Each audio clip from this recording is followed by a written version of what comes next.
I'm proud to announce that I will be very soon signing an executive order requiring colleges and universities to support free speech if they want federal research dollars. That was the president over the weekend at CPAC. American colleges once had the freest speech in the world, and that was directly related to the fact they were the best in the world. Now, American higher education is increasingly dominated by fascists who tolerate but a single set of ideas. The president's executive order presumably will seek to change that. It's unclear exactly what it will say. Well, obviously, we'll follow it. In the meantime, Victor Davis Hanson is a college professor himself. He's also a senior fellow at the Hoover Institution and author of the new book, The Case for Trump, which is out tomorrow. He joins us tonight. Professor, thanks very much for coming on. Congrats on the book.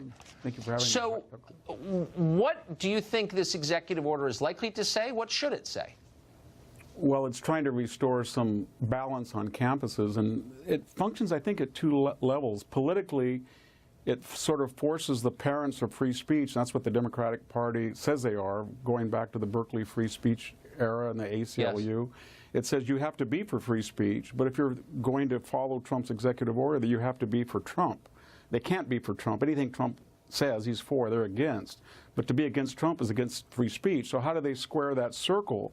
I think the way they do it is through Orwellian language. So what they mean is free speech is hate speech, because you could be cruel to some group. And censorship is called trigger warnings. Segregation is safe spaces.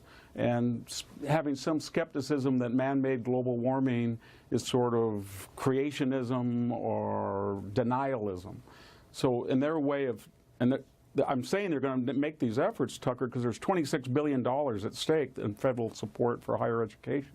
So they're going to be for free speech. It's just not what you and I and most Americans call free speech. Well, so I'm a little bit confused. So obviously higher education is destroying the country. It's feeding this poison into the bloodstream, making young people hate themselves, hate the country, not educating people, and leaving everyone in debt. So it's a disaster. Why wouldn't the president unilaterally, to the extent he could, just shut down federal funding for it until they do this and a lot of other things to make it a serious sector once more?